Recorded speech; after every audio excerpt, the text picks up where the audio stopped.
좋으신 아버지 하나님 감사합니다. 하나님, 우리의 인생이 가는 순간순간마다 하나님이 늘 우리와 함께 하시고 우리의 작은 신음에도 응답하시고 우리의 모든 것을 또한 지켜보시는 그 하나님을 우리가 늘 잊지 않게 하여 주시옵소서. 하나님, 주님 다시 오실 때까지 우리가 감당해야 될 것은 우리의 사명인 줄 믿습니다. 아직까지 이 세상에는 예수님을 모르는 사람도 너무 많고 예수님을 알고 있지만 자신의 사명은 모르는 그리스도인들도 많이 있습니다. 뿐만 아니라 가장 안타까운 것은 내 사명을 알고 있지만 그 사명대로 살지 못하는 사람들입니다. 하나님, 우리가 그렇게 되지 않게 하여 주시고 주님이 다시 오실 그날까지 나의 십자가를 지고 나의 사명을 감당하며 끝까지 주님 오실 그날을 기다리며 그 길을 예비하는 귀한 주의 신부들, 또 주님을 기다리는 거룩한 성도들로 사는 저희들 되게 하여 주시옵소서. 코로나 사태는 일순간에 지나가는 것에 불과합니다. 우리의 전 인생을 두고 볼 때 이와 같은 위기는 수도 없이 또한 많이 있을 것입니다. 그때마다 절망하고 낙심할 것이 아니라 크신 하나님, 영원하신 하나님, 그리고 그 하나님이 주실 영원한 미래를 생각하며 이 짧은 순간의 고통을 또한 이겨내고 극복하는 하나님의 귀한 사람들 되게 하여 주시옵소서. 오늘도 주신 말씀 가운데 주님의 뜻을 깨닫기를 간절히 바라며 거룩하신 예수님의 이름으로 기도드립니다. 아멘. 할렐루야. 할렐루야. 좌우에 있는 분들과 눈 인사로라도 이렇게 하면서 너무 과도하게 침을 안 튀길 정도로 사랑하고 축복합니다. 한번 인사했으면 좋겠습니다. 사랑하고 축복합니다. 예. 많이들 또 이제 교회를 이제 직접 오는 것에 대한 부담들이 많이 클 것이라고 생각합니다. 요즘 곳곳에 가봐도 QR코드라고 하나요? 등장하고 입장할 때 그것도 찍어야 되는 여러 가지로 많은 그 기준들이 강화가 됐더라고요. 뭐 이름을 써야 되고 뭘 찍어야 되고 그 정도로 이제 서로 왕래나 어느 곳에 직접 간다는 것 자체에 많이 이렇게 조심을 해야 되는 사회 분위기다 보니까 예배의 자리로 나오는 것도 쉽지 않은 것이 사실입니다. 그럼에도 불구하고 하나님 안에서 우리가 지킬 것은 완전히 지키면서 어떤 지켜야 될 수칙 이런 것들을 어기지 않는 한에서는 또한 최선을 다해서 하나님 앞에 완전히 모든 것이 정말 조금도 모일 수 없을 만큼 심각한 상황이 아니라고 했을 때 우리가 지킬 수 있는 선에서 또 하나님을 예배하러 오는 그 발걸음들을 하나님 분명히 지켜보시고 기뻐하실 줄 믿습니다. 오늘 우리에게 주신 하나님의 말씀은 사도행전 14장 8절부터 20절까지의 말씀입니다. 신약성경 제가 가진 성경 212페이지에 있습니다. 사도행전 14장 8절에서 20절까지의 말씀을 저와 여러분이 한 절씩 교독하여 읽도록 하겠습니다. 신약 212페이지에 있습니다. 우리 한 절씩 교대로 읽도록 하겠습니다. 루스드라에 발을 쓰지 못하는 한 사람이 앉아 있는데 나면서 걷지 못하게 되어 걸어본 적이 없는 자라.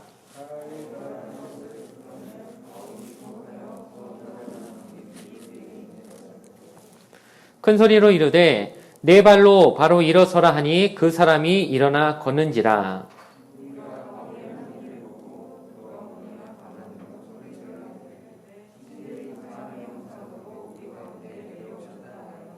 바나바는 제우스라 하고 바울은 그 중에 말하는 자이므로 헤르메스라 하더라.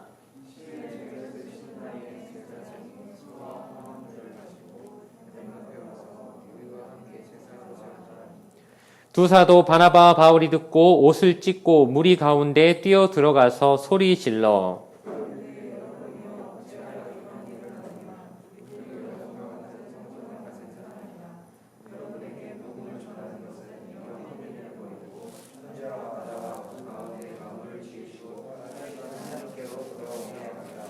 하나님이 지나간 세대에는 모든 민족으로 자기들의 길들을 가게 방음하셨으나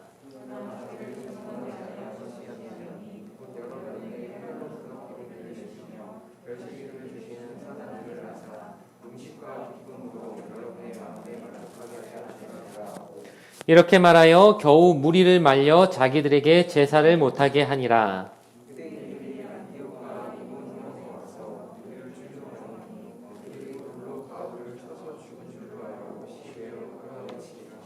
같이 하시겠습니다. 제자들이 둘러섰을 때에 바울이 일어나 그 성에 들어갔다가 이튿날 바나바와 함께 더베로 가서 아멘. 우리 계속해서 우리 바울의 1차 선교 여행을 살펴보고 있습니다. 지도를 보면서 다시 한번 우리가 읽었던 부분 또 이제 우리가 살폈던 부분들을 찾아보기를 원하는데요. 맨 처음에 이 수리아 안디옥에서부터 출발해서 실루기아에서 배를 타고 구브로라는 섬에 가서 복음을 전한 후에, 구브로는 바나바의 고향이죠. 거기서 이제 다시 죽지로 와서 버가라고 하는 곳에 이르러서 비시디아 안디옥까지 갔다가 거기서 이고니온, 그리고 오늘은 이제 루스드라로 오게 되는 이 과정, 루스드라에서 복음을 전하게 된 부분을 살펴보게 될 것입니다. 이렇게 바울의 1차 선교 여행의 과정을 보면 각 과정마다 하나님이 예비하신 고난들이 있었습니다. 맨 처음에 안디옥에서 출발할 때는 어떤 고난을 감당해야 됐을까요? 1년 동안 사역하면서 정들고 사랑했던 성도들과 떠나야 되는 이별의 아픔, 사람이 자기가 사랑했던 사람들과 헤어진다는 것이 쉽지 않잖아요. 자기를 사랑해주고 또 자기가 그곳에서 많은 정성을 다했기 때문에 사람들과 정도 많이 들었을 텐데 그들을 떠나서 선교사로 파송을 받는다는 것 자체가 첫 번째로 맞이한 어떤 고난이었습니다.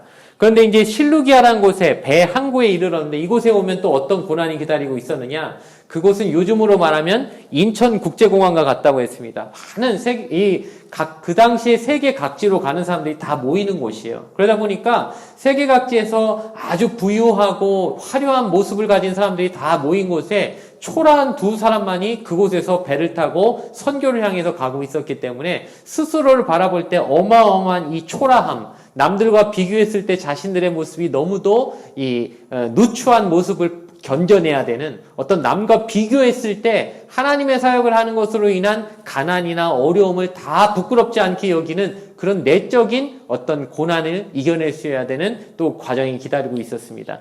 또한 그리고 나서 구브로란 섬에 이르렀을 때는 어떤 고난이 기다리고 있었죠? 여러분 기억하시는지 모르겠습니다.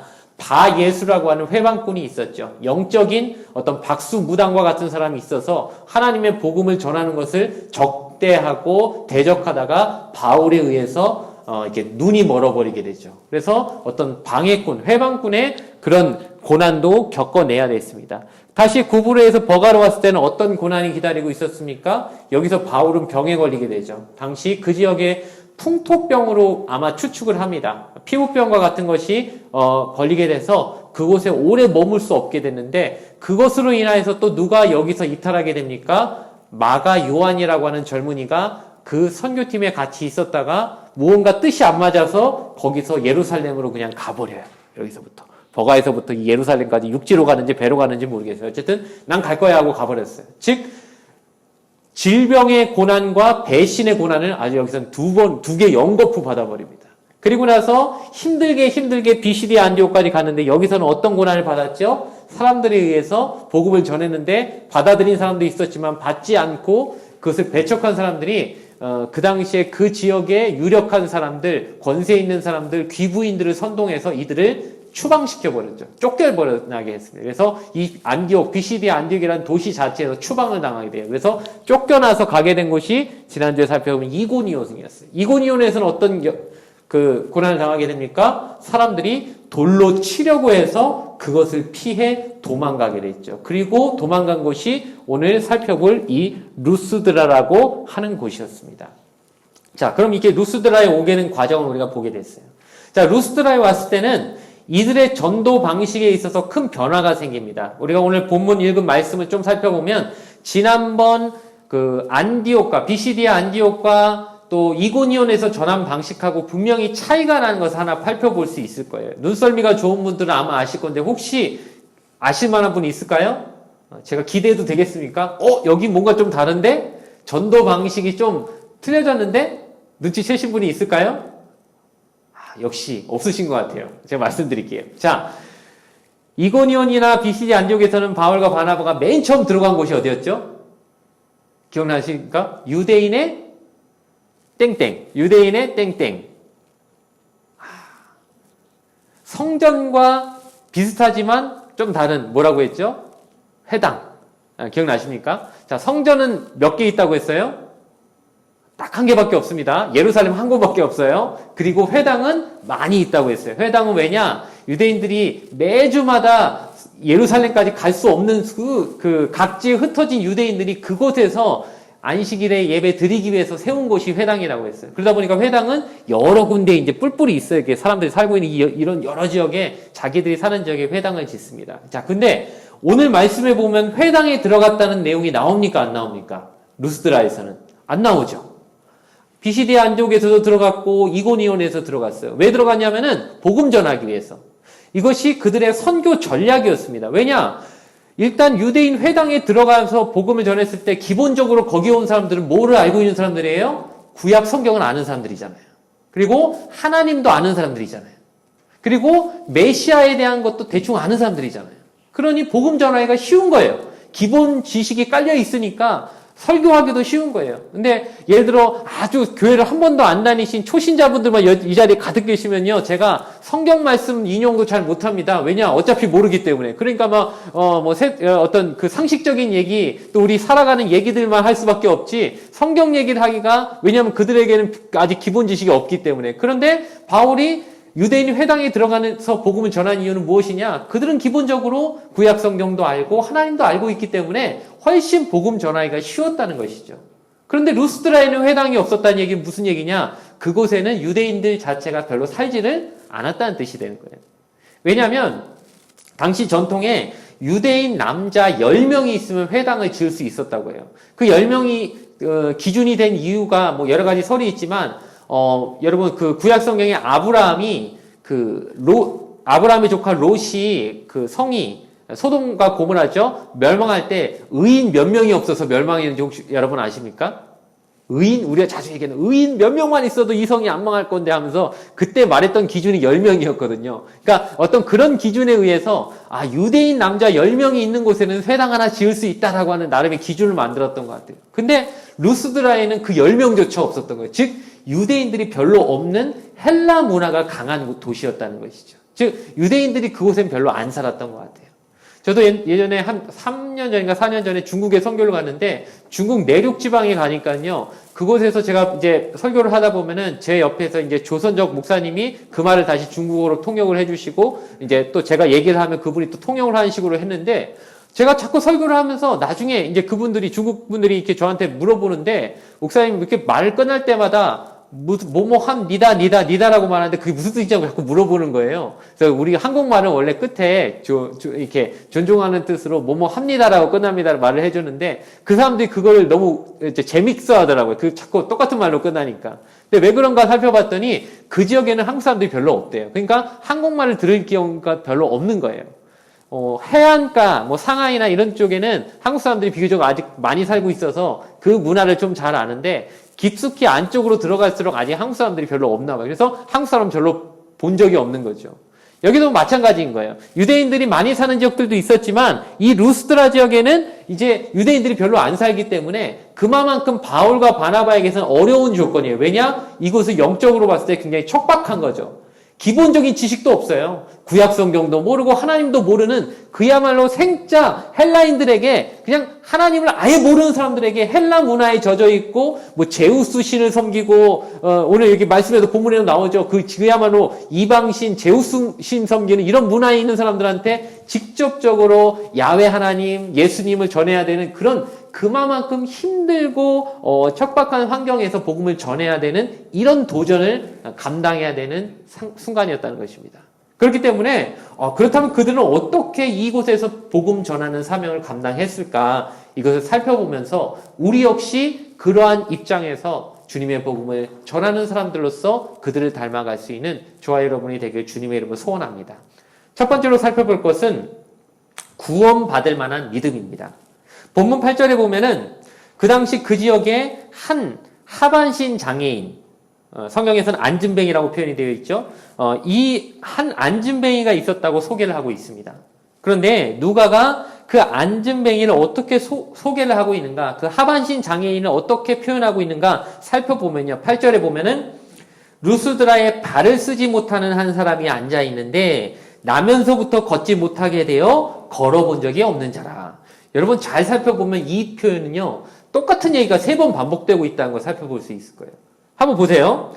발을 쓰지 못하는 한 사람, 나면서부터 걷지 못하는 사람, 걸어본 적이 없는 사람. 똑같은 얘기 아닙니까? 지금 그냥 한마디로 안진뱅이라고 하면 되잖아요. 근데 이 사람이 3번이나 똑같은 표현을 지금 하고 있는 거예요.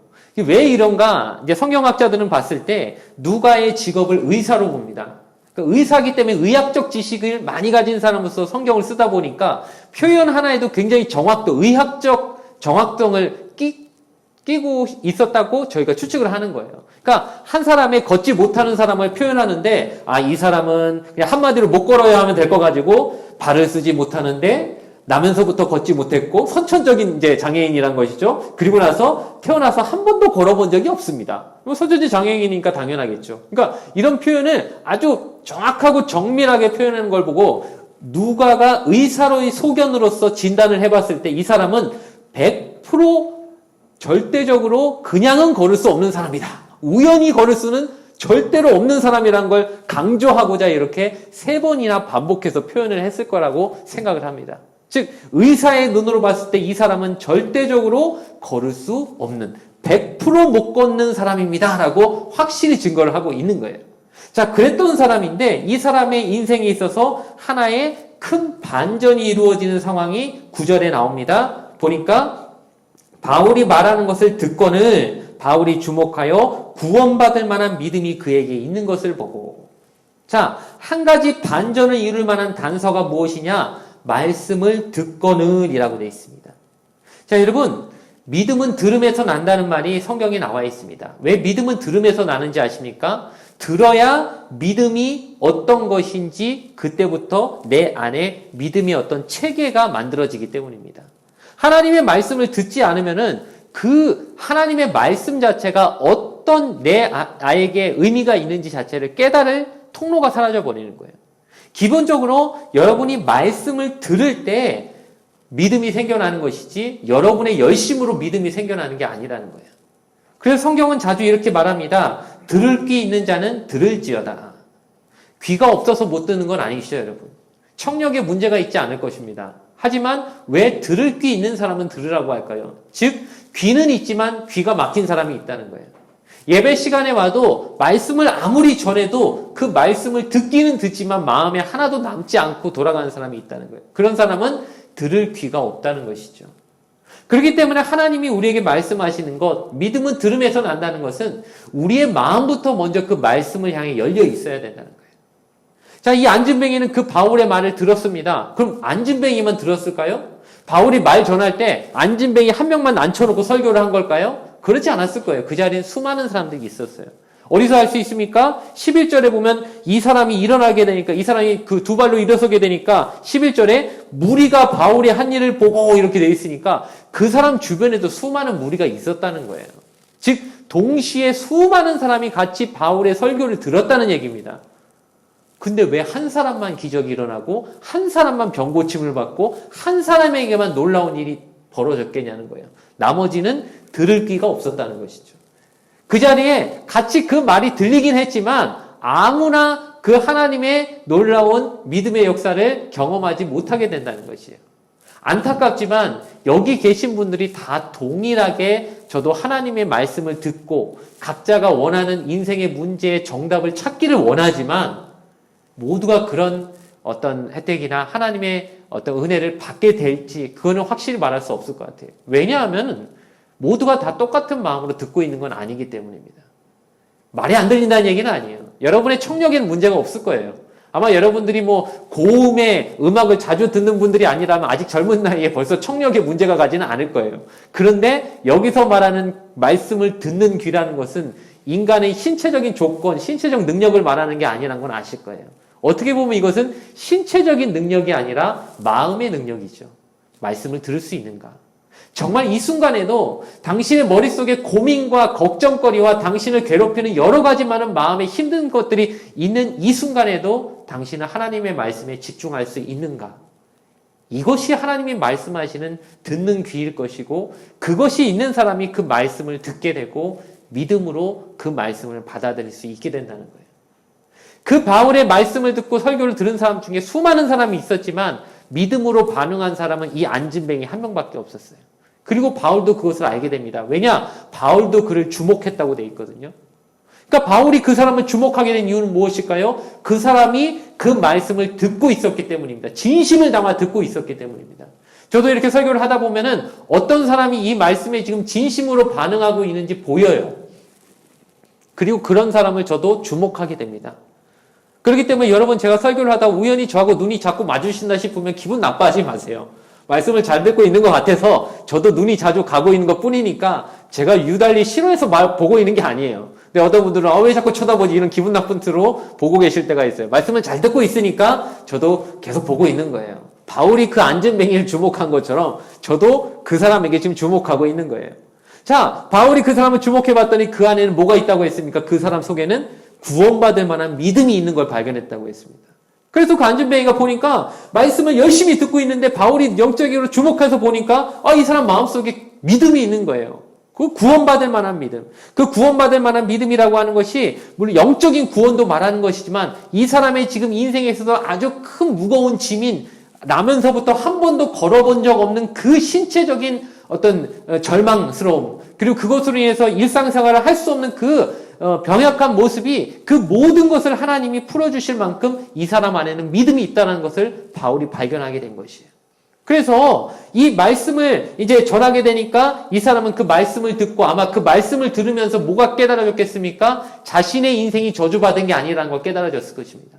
많은 사람들이 그 당시에는 요새 우리 담임 목사님 설교 지난주와 이번 주에 이렇게 나면서부터 맹인이었던 사람을 실로암 목가에서 씻어준 그 말씀을 전하시는데, 거기 보면은 그 사람이 나은 것보다 훨씬 중요한 게 당시 유대인의 세계관이 나와 있는데 무엇이냐면은 병든 사람은 저주받아서 병들었다고 유대인들은 생각했다는 거예요. 그렇기 때문에 그런 사람들의 시각에서 봤을 때 이 안진뱅이는 나면서부터 다른 사람들의 말을 계속 들었을 것인데 무엇이냐? 너는 저주받아서 안진뱅이 된 거야. 너 나면서부터 안진뱅이지? 넌 죄가 많아서 그래. 이런 식의 말을 끊임없이 들었다는 거예요. 자, 여러분, 평생 이런 말만 들었다면요, 그 사람의 마음속에 있는 자아상은 어떨까요? 자기 자신을 볼 때 이 사람은 어떻게 생각할까요? 굉장히 부정적이겠죠. 왜냐? 어려서부터 늘 듣던 말이 너는 저주받아서 그래, 넌 죄가 많아서 그래, 너희 부모가 너한테 나쁘게 살아서 그런 식의 말을 들었기 때문에 이 사람 자기 스스로를 볼 때 엄청나게 부정적으로 바라봤을 것입니다. 근데 이런 사람이 바울의 설교를 들으면서 깨달은 게 무엇일까요? 내가 저주받은 인생이 아니구나. 하나님이 나를 사랑하시는구나. 하나님의 능력이면 나를 일으킬 수 있겠구나라는 분명한 믿음이 그 안에 들어갔다는 거예요. 그리고 그 믿음을 바울이 발견했다는 것입니다. 그래서 바울이 선포하지 않습니까? 여러분, 진짜 웬만한 그 확신이 없으면 어떻게 선포를 하겠습니까? 안진뱅이 뭐 일어나라고 했는데 안 일어나면 어떡할 거예요? 예를 들어 얼마나 부끄러운 경우입니까? 바울이 일어나라 했는데 안진뱅이 그대로 앉아있고 그러면 얼마나 사람들 앞에서 부끄럽습니까? 근데 그게 아니라 딱 바울이 봤더니 이 사람 믿음이 진짜 보이는 거예요. 이 사람 지금 하나님의 말씀을 듣고 하나님이 누구신지를 깨닫고 하나님이 나를 고치실 수 있다는 분명한 믿음이 이 사람 안에 있구나 싶으니까 바울이 그 사람을 향해서 선포하지 않습니까? 몇 절에 되어 있습니까? 10절에 보니까 큰 소리로 이르되 내 발로 바로 일어서라 하니 그 사람이 일어나 걷는지라. 바울이 그렇게 일어서라고 선포할 수 있었던 것은 그 사람 안에 믿음이 있는 걸 발견했기 때문이에요. 믿음도 없는 사람한테 괜히 함부로 얘기했다가 그 사람 안 일어나면 얼마나 부끄럽습니까? 그러니까 절대 그러지 않고 바울이 지금 보니까 확실히 믿음이 있으니까 그 사람한테 말한 거예요. 자, 그러면 이 사람 역시 어떻습니까? 이 말씀을 들으면서 하나님이 정말 창조주시구나. 하나님이 역사하시는 분이구나. 그 하나님이 나를 사랑하시는구나. 이런 믿음이 들어서 그런 하나님이라면 나를 고치실 수 있겠구나라는 믿음이 있었으니까 바울이 일어서라고 할 때 벌떡 일어났죠. 그런 믿음도 없는 상태였으면 일어나라고 하면 뭐라고 했습니까? 미쳤냐요? 이러지 않겠어요? 왜? 나는 나면서부터 한 번도 못 걸어온 사람한테 막 일어나라고 하면 장난하냐고 그러지 않았을까요? 믿음 없는 사람한테는 그랬을 거예요. 근데 안진뱅이 자체도 지금 어떻습니까? 믿음이 지금 생겨난 거예요.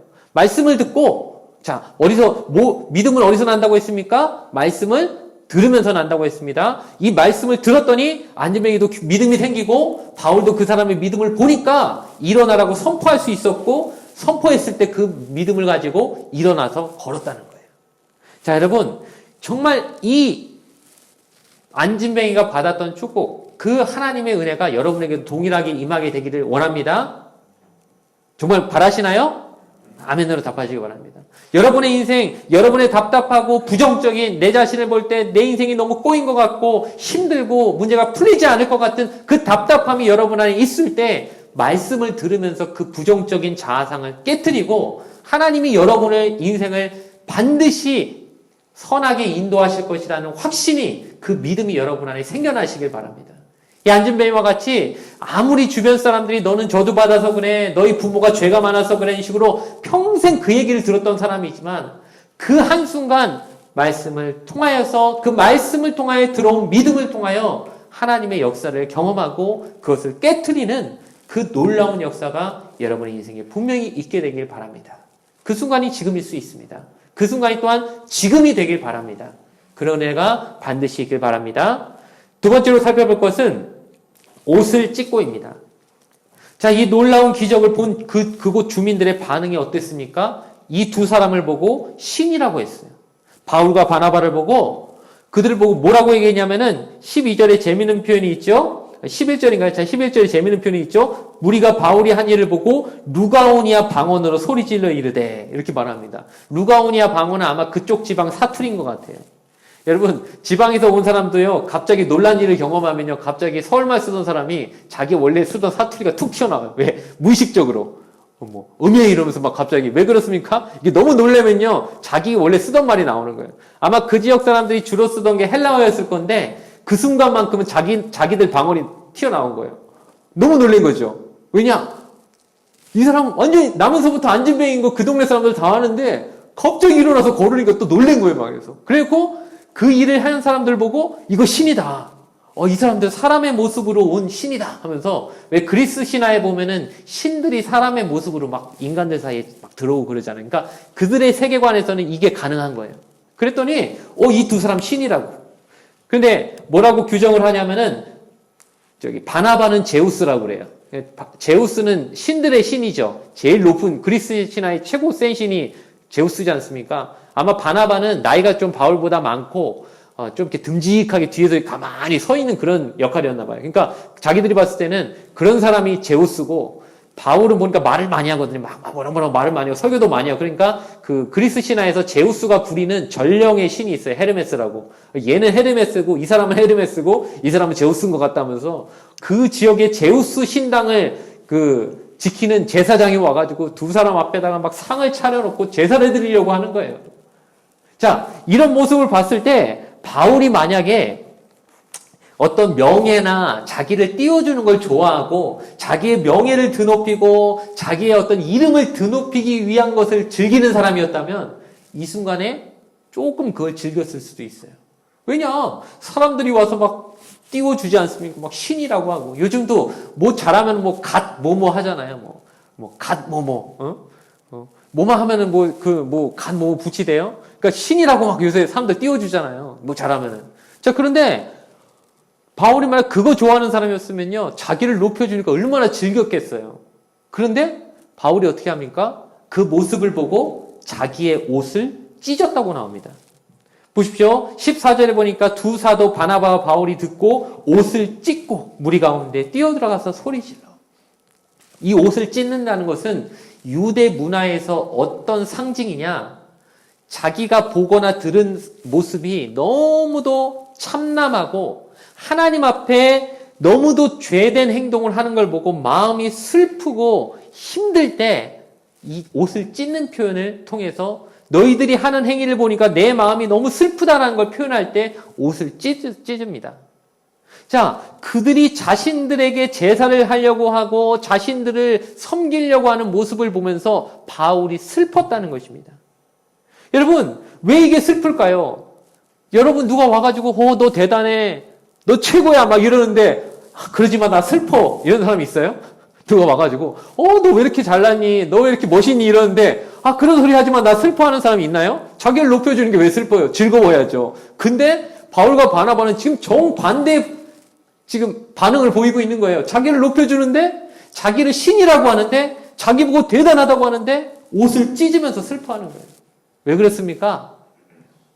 지금 바울이 이 사람들에게 복음을 전하는 이유는 이런 어리석은 행동을 하지 말라고, 그들에게 참 복음, 참 주인, 그들의 인생을 진짜 이끌어 가시는 분이 누구신지를 가르쳐주고 싶어서 이곳에 왔는데, 그들이 전혀 엉뚱한 모습, 사람을 신으로 섬기려고 하고 사람을 높이려고 하는 그런 행동들을 하고 있으니까 이 자체가 너무도 슬프게 다가왔다는 것입니다. 그 사람들이 하는 행동이 너무너무 어리석어 보이고, 왜 이렇게 무지한 행동을 합니까? 왜 이렇게 영적으로 어리석은 행동을 합니까? 당신들이 이런 행위를 하지 말라고, 그걸 알려주려고 내가 이 복음을 전하려 온 것인데 왜 그것을 보고 당신들이 이렇게 반응을 합니까? 라고 그들의 모습을 보면서 슬퍼하는 모습을 가지게 됐다는 것입니다. 옷을 찢는 모습, 반응을 보였다는 것입니다. 여러분, 이 세상의 종교들은 어떻습니까? 내가 원하는 것을 얻기 위해서 신을 섬깁니다. 내가 원하는 것을 주는 신을 섬깁니다. 그 신에게 제사를 하고 그 신에게 어떤 돈을 바치고 재물을 바쳐서 내가 원하는 것을 얻으려고 믿는 것이 이 세상의 종교입니다. 반면에 하나님을 믿는 신앙은 어떤 것입니까? 내가 원하는 것을 얻기 위한 게 아니라 하나님이 원하시는 것을 위해서 내가 사는 것입니다. 정반대입니다. 이 세상의 종교는 신이 나를 위해 존재하지만 우리는 하나님을 위해 존재하는 것입니다. 바울은 하나님을 위해서 이곳에 왔고 하나님을 위해서 복음을 전했고 하나님의 뜻에 따라 살려고 평탄한 삶을 버리고 고난이 득실거리는 이 선교 여행을 떠나온 곳인데, 그곳에서 만난 사람들이 자기를 보고서 하나님의 능력을 발견한 게 아니라 하나님의 능력을 보여줬는데 자기가 신인 줄 알고 오해하고 있는 모습을 보고 바울은 슬퍼서 옷을 찢었다는 거예요. 너희가 지금 오해하고 있다. 너희에게 전해주려고 하는 것은 하나님의 능력이다. 나를 바라보지 말고 하나님을 바라보라고 지금 바울이 옷을 찢으면서 그들을 향해서 피를 토하면서 말하고 있는 것입니다. 바울은 자신이 누구인지 정확히 알고 있었습니다. 자기는 하나님이 쓰시는 종에 불과하고 하나님이 부리시는 노예에 불과하고 하나님이 주인이시고 내 인생의 주인은 하나님이시지 내가 아니다라고 하는 것을 분명히 깨달았다는 것입니다. 여러분, 우리도 착각해서는 안 됩니다. 여러분 인생의 주인이 누구십니까? 여러분입니까? 여러분이 영광받고 싶으십니까? 여러분이 높아지고 싶으십니까? 바꾸셔야 됩니다. 여러분의 인생이 하나님이 주인이 하나님이 되셔야 돼요. 왜 여러분의 인생을 자꾸 하나님 뜻대로 살려고 하는데 어려운지 아십니까? 여러분의 인생의 주인이 아직도 여러분이기 때문이에요. 인생의 주인이 진짜 바뀌어 보십시오. 하나님 뜻대로 사는 게 어렵지 않죠. 근데 우린 여전히 어렵다고요. 하나님 뜻대로 사는 게 너무 힘들다고 말해요. 왜냐? 아직도 내 인생을 컨트롤하는 게 나기 때문입니다. 내가 가고자 하는 방향이 있는데 그대로 가고 싶은데 안 되니까 막 마음이 답답한 거예요. 근데 하나님 앞에 포커스를 맞춰보십시오. 나는 하나님이 내 인생의 주인이시기 때문에 하나님이 원하시는 대로 살겠어라고 마음을 먹게 되면요, 힘들 게 하나도 없다는 거예요. 근데 여전히 우리는 내가 주인이면서 말로만 하나님 주인입니다, 내가 주인 삼으면서 찬양은 부르지만 내 인생의 진짜 주인은 하나님이 아니기 때문에 하나님 뜻대로 살기가 힘들다는 거예요. 바울은 인생의 주인이 진짜 바뀌었습니다. 이제는 자기를 높여줘도 하나도 기쁘지 않습니다. 오히려 슬픕니다. 그 사람들이 하나님 만났으면 좋겠고 하나님이 진짜 주인인 걸 깨달았으면 좋겠는데 엉뚱하게 착각해서 자기를 높여주니까 바울은 슬퍼서 옷을 찢을 정도로 인생의 주인을 하나님으로 확실하게 믿고 살게 되었다는 것입니다.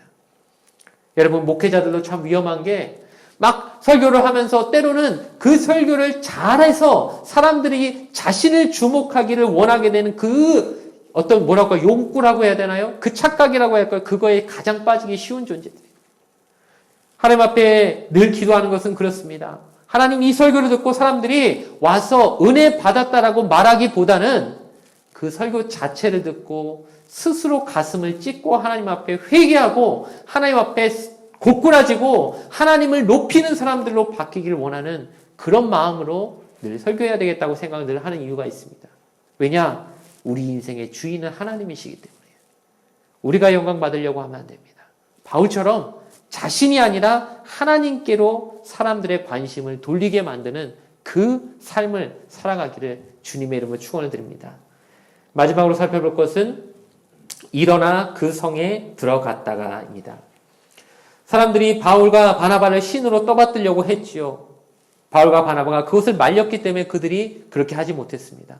하지만요, 금세 이들은 돌변합니다. 19절에 보니까요, 유대인들이 안디옥과 이고니온에서 와서 무리를 충동하니 그들이 돌로 바울을 쳐서 죽은 줄로 알고 시외로 끌어내치니라. 이렇게 되어 있습니다. 좀 전에 막 신이라고 하고 떠받들렸던 사람들이 순식간에 돌변해서 돌로 쳤다는 거예요. 여러분, 사람들이 이렇게요, 그냥 순간적으로 군중 심리에 의해서 누구를 떠받들다가도요, 그 사람의 조그마한 허점이 나면요, 또 그 사람을 향해서 돌을 던지는 게 군중 심리입니다. 그래서 여러분, 사람들의 인기나 사람들의 떠받듦을 별로 좋아할 필요가 없어요. 연예인들 보세요. 순간의 인기가요, 순간의 안티로 변하는 게 금방입니다. 그냥 한순간에 사람들의 그 사랑이라는 것은, 인기라는 건요, 금방금방 변하는 거예요. 이 루스드라 사람들이 좀 전에는 바울 보고 신이라고 했는데 며칠 지나니까요, 그 바울을 향해서 돌을 던져요. 그리고 죽일 정도로 돌을 쳐요. 얼마나 이것이 무섭습니까? 근데 왜 그렇게 됐습니까? 안디옥과 이고니온에서부터 온 유대인들이 충동을 해서 그렇다고 해요. 여러분, 안디옥이 어딥니까? 바울이 왔던 거예요. 안디옥. 여기서 루스드라까지. 또 이고니온에서 루스드라까지. 자, 바울이 미워서, 바울이 전하는 복음이 싫어서 쫓아온 사람들이요, 이 먼 곳을 따라왔다는 거예요. 집요하지 않습니까? 핍박자의 열심도 대단한 거예요. 여러분, 핍박하는 것도 열심히 있어야 핍박하는 거예요. 열심이란 건 이렇게 좋은 열심도 있지만요, 나쁜 열심도 있는 거예요. 여러분, 열심의 방향이 중요합니다. 엉뚱한 열심에 사로잡힌 사람들이 있어요. 바울을 잡고 바울을 죽이고 싶어가지고 이 먼 곳을 쫓아와서 바울을 지금 괴롭히는 유대인들이 있었다는 거예요. 그래서 그 사람들이 이 지역에 있는 루스드라 사람들을 충동시켜갖고 저 사람들 나쁜 사람들입니다. 저 사람들 전하는 거 다 가짜입니다. 죽이십시오. 막 이렇게 충동을 했더니 루스드라 사람들이 그 말을 듣고 군중 심리에 의해서 막 바울을 향해서 돌을 던져가지고 그가 죽은 줄 알고, 죽은 줄 알았다는 거는 거의 반 죽었다는 거죠. 돌을 너무 많이 맞으니까 사람이 피를 흘리면서 쓰러져 있으니까 진짜 죽었나 보다 싶어가지고 시외로 끌어냈다는 거예요. 질질질 끌어냈다는 거예요. 왜냐?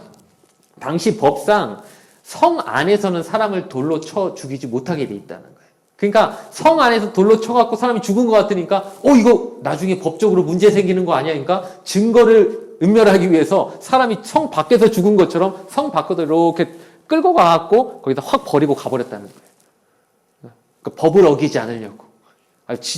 용이 주도하지 않습니까? 그러니까 사람들이 보기엔 진짜 죽은 것처럼 돼 있었다는 거예요. 바울이 거의 정신이 없었겠죠? 의식이 없었겠죠? 그 정도로 돌에 맞아서 사람이 죽은 것처럼 돼가지고 성 밖에 던져놨더니 이제 그 바울의 제자들이 듣고서 그곳에 온 거예요.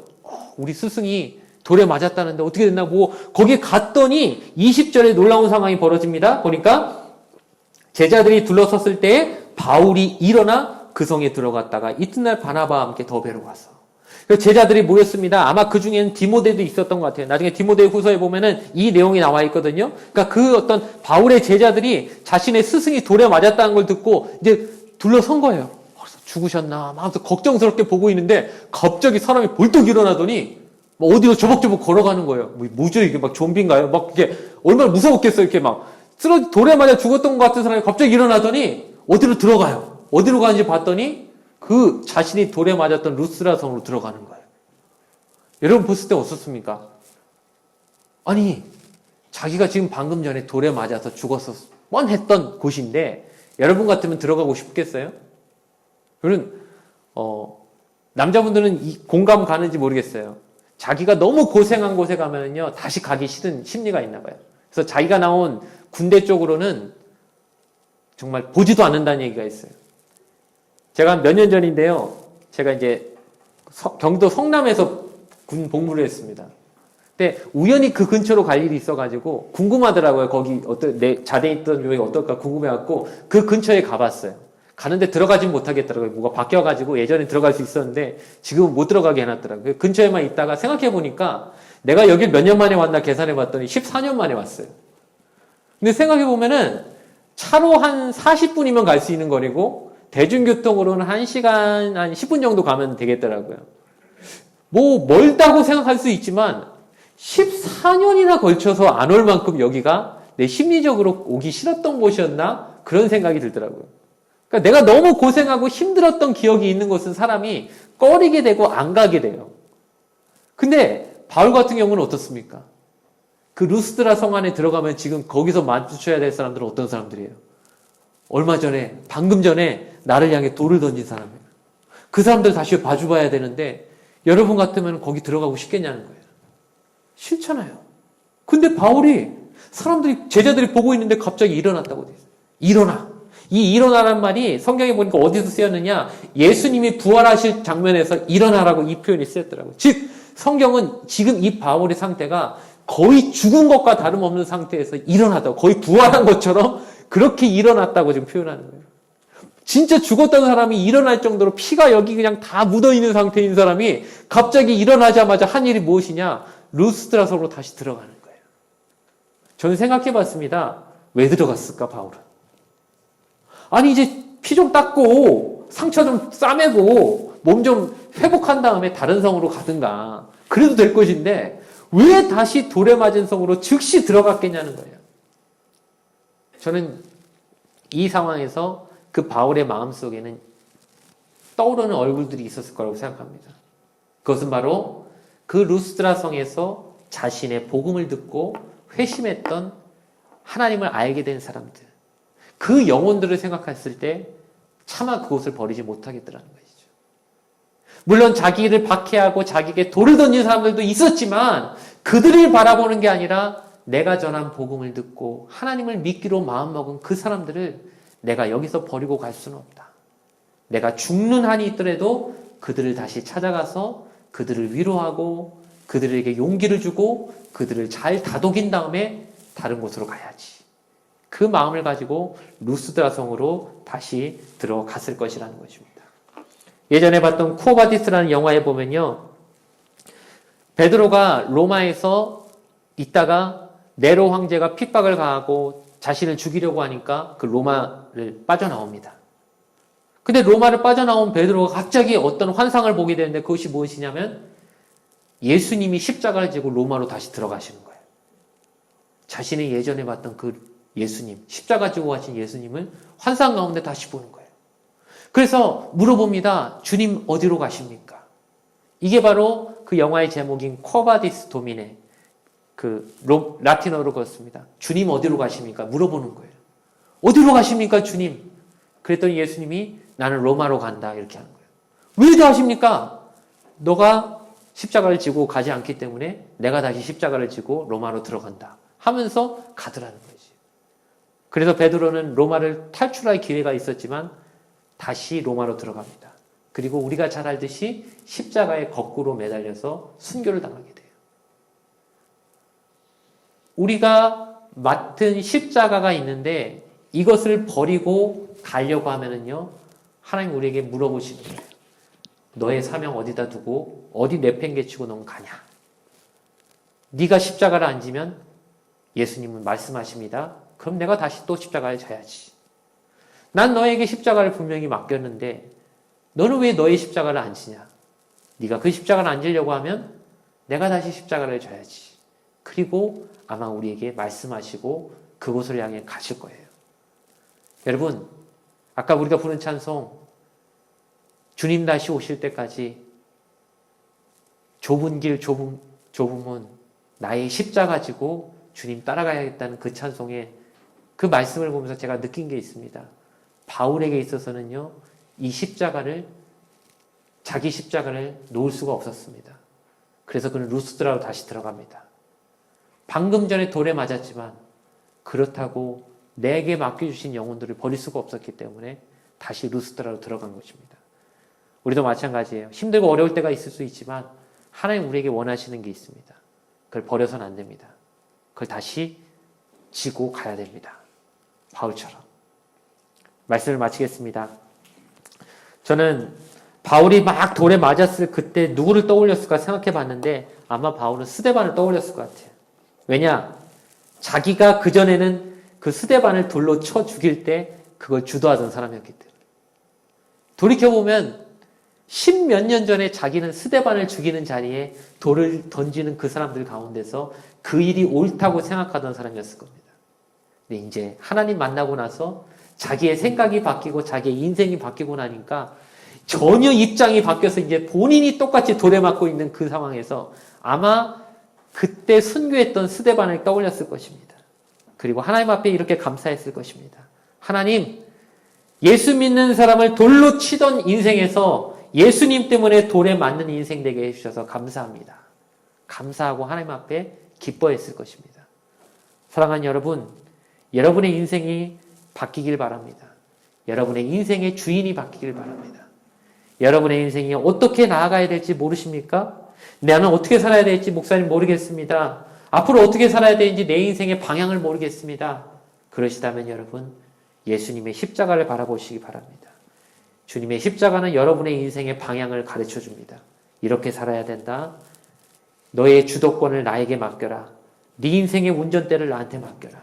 방향은 내가 잡아줄 테니까 너는 순종하면서 나의 십자가를 지고 너에게 준 십자가를 지고 따르라고 분명히 말씀하실 것입니다.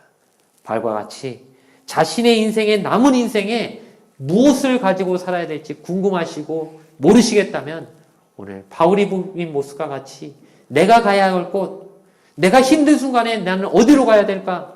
루스드라에서 돌에 맞았을 때 그가 일어나자마자 다시 가야 될 분명한 곳이 있었던 것처럼 여러분의 인생에도 분명한 그곳이 있길 바라고 그곳을 향해서 끊임없이 가실 수 있는 여러분이 되시기를 주님의 이름으로 축원을 드리겠습니다. 잠시 기도드리겠습니다. 좋으신 아버지 하나님 감사합니다. 하나님, 오늘 바울 사도가 또한 루스드라에서 복음 전하다가 돌에 맞아서 죽을 뻔한 위기를 겪은 것을 우리가 보았습니다.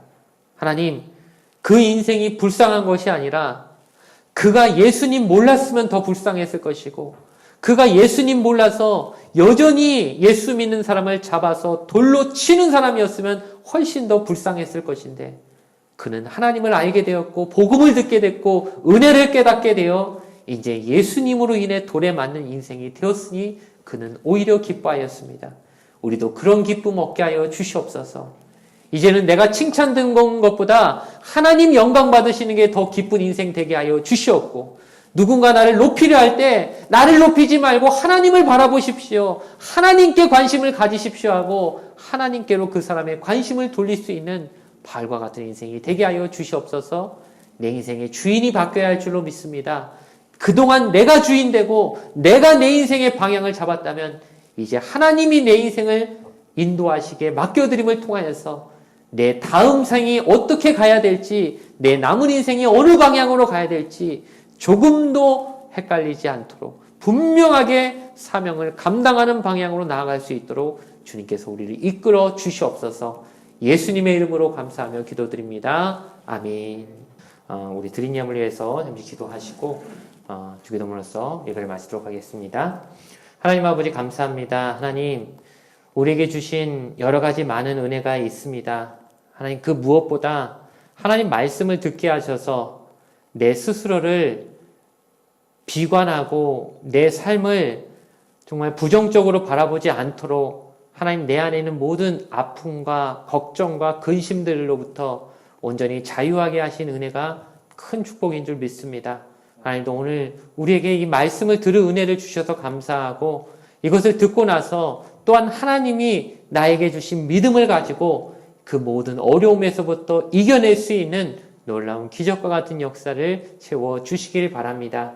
뿐만 아니라 하나님, 이제는 내가 주인이 아니라 예수님이 내 삶의 주인임을 깨닫고 가는 곳마다 예수님을 드러내는 예수님의 영광을 높이는 하나님의 귀한 사람들로 살아가는 저희가 되게 하여 주시옵소서.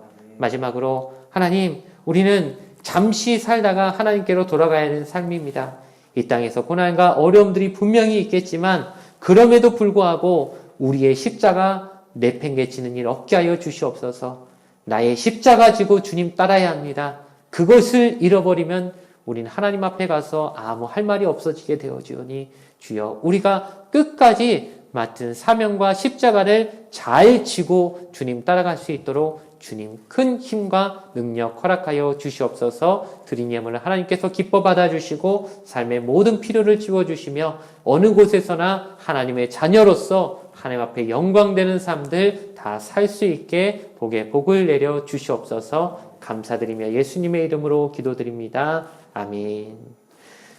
하늘에 계신 우리 아버지여, 이름이 거룩히 여김을 받으시오며 나라가 임하시오며 뜻이 하늘에서 이루어진 것 같이 땅에서도 이루어지이다. 오늘 우리에게 일용할 양식을 주시옵고 우리가 우리에게 죄 지은 자를 사하여 준 것 같이 우리 죄를 사하여 주시옵고 우리를 시험에 들게 하지 마시옵고 다만 악에서 구하시옵소서. 나라와 권세와 영광이 아버지께 영원히 있사옵나이다. 아멘. 지금은 우리 구주 그리스도의 크신 은혜와 아버지 하나님의 넘치는 사랑과 성령님의 내주 인도 교통하심이 하나님께서 정말 어려운 환경 가운데서도 하나님을 따르기를 원하는, 사명을 감당하기를 원하는 모든 사람들의 삶 가운데 그들의 모든 것들을 이겨낼 만한 믿음을 그들의 들음 가운데서 나타나게 되시기를 간절히 구하고 사모하는 모든 사람들 위해 영원토록 함께 하시기를 축원하옵나이다.